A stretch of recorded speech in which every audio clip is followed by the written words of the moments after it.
Aquarius, Sun, Moon and Rising. Here's your tarot reading for Taurus season. Are you in danger of running before you can walk? Are you leaping ahead without looking first? Well, let's see within the cards what the messages they have. We start with the Hermit in reverse.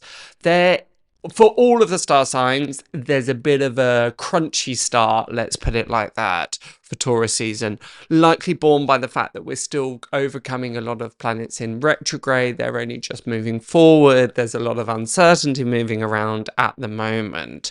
The fact that we've got the Hermit reversed here talks a little bit about isolation, exile, pulling yourself away, being slightly unsocial. Something that I've been saying to a lot of the star signs, and I said this to Gemini and I believe Leo. It's really, really important and really key that we bring ourselves into the company of others, particularly at the time where that feels like the last thing that we want to do. Because you're Aquarius and you're very independent and unique and you're able to march to the beat of your own drum, and there are times you go, hey, I don't need anybody, I'm perfectly capable of doing it myself, and that self-determination is fantastic. I don't want to take that away from you, but it is, if you're going to feel a little bit, dare I say, sorry for yourself, or you're feeling like, oh, no one cares. There seems to be a lot of storytelling happening at the moment throughout Taurus season. I'm not entirely sure as to why, but a lot of people, and again, I know there is this kind of collective uncertainty going on at the moment. I'm not undermining that at all, but there seems to be a lot of people seem to be magnifying or in some ways blowing things out of proportion. And with the Hermit in reverse, that talks very much about feeling like an outsider or feeling overlooked by others, or feeling that others aren't quite welcoming you in as much as you would perhaps like. One of the things to do within those situations is look about, well, how can I adjust this myself? Do I need to be explicit in my expectations? Do I need to invite people over? Do I need to kind of go and invite myself into situations and circumstances?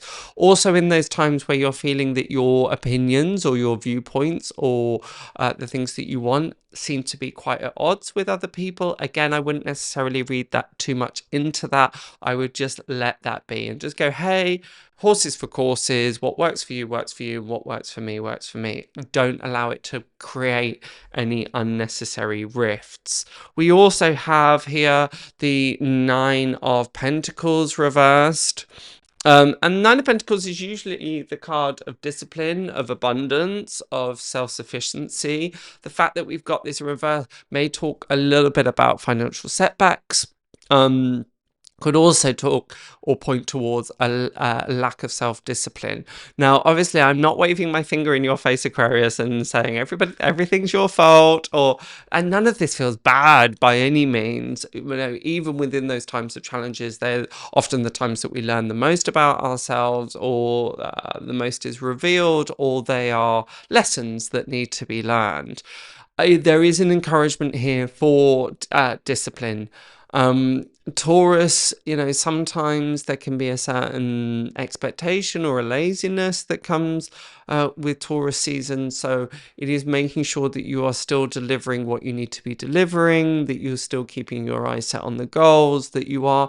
And there's something here about small incremental changes or small incremental applications here. That might be a good time to write a bit of a checklist, or get very disciplined with your time and say each day I'm going to spend an hour doing this, rather than just allowing this mañana energy to come through. And this is kind of where the irony starts, and partly why I asked that question right at the beginning. Are you rushing into things before checking? I say that because we have the Knight of Swords here, an energy that is very reckless at times, very headstrong at times, just charges into things without necessarily recognizing or thinking about the consequences. Loving your Tarotscope so far? Don't forget to hit that subscribe button and tap the notification bell so that you never miss a reading. Drop your favorite emoji or share your thoughts in the comments. We love hearing from you. And check out the pinned comment below to find your rising and moon signs for a full 360 view of your season ahead. You'll also find a quick link to sign up for email alerts, so you're always in the loop when a new Tarotscope drops. Now let's get back to your reading. Sometimes the Knight of Swords can be talking about believing in something and rallying behind that and charging into the fray, and sometimes that can be a really useful energy. But the fact that we've got it in tandem with the Chariot in reverse seems to indicate, whoa, and the big saying that I want to give to you this Taurus season is hold your horses. Don't rush into things. Allow yourself to get your ducks in a row.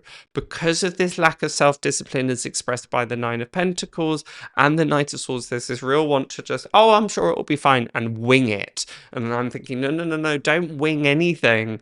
Make sure that your approach to everything at the moment, and particularly in Taurus season, is slow and steady.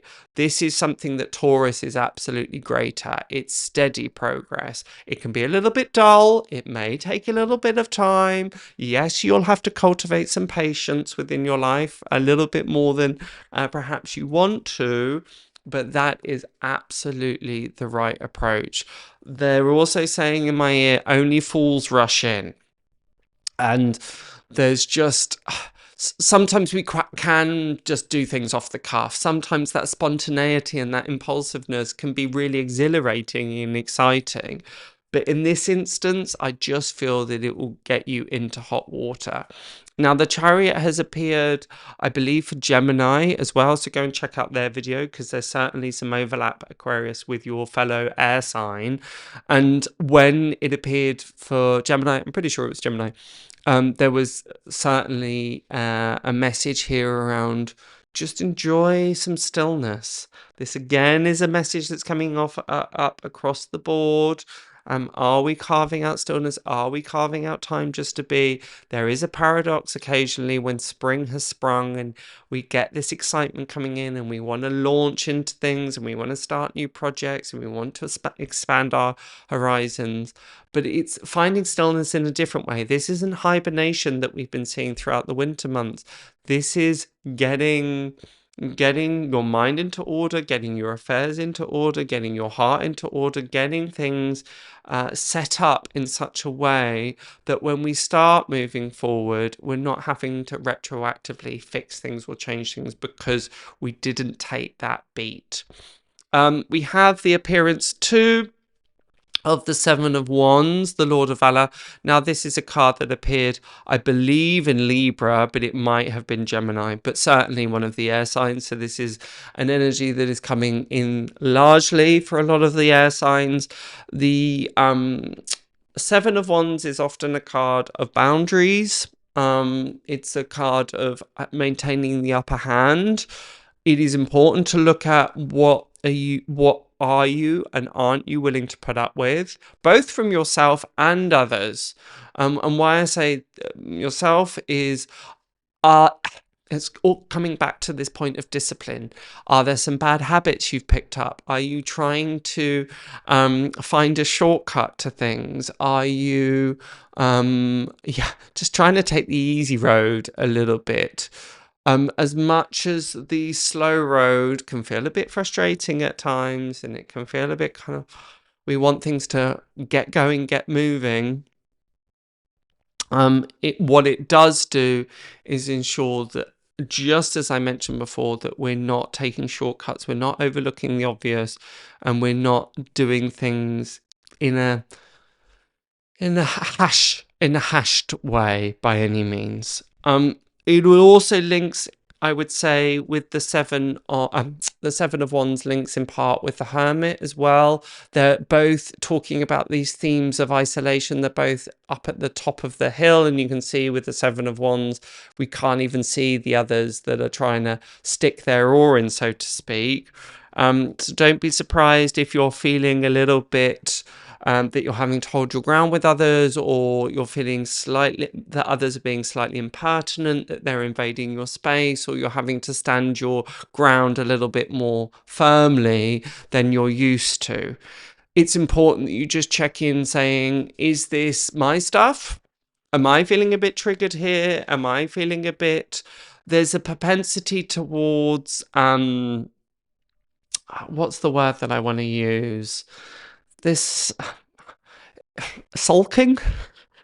Something like that. There's this kind of, oh, they don't care about me attitude. And I kind of gently want to say, is that reality? Is that a reality? And even if it is a reality, maybe if you just express that, then it can be resolved. Just watch those times where the want or the will for you to retreat and withdraw takes hold. You just have to watch it, because there might be righteous indignation. I get it.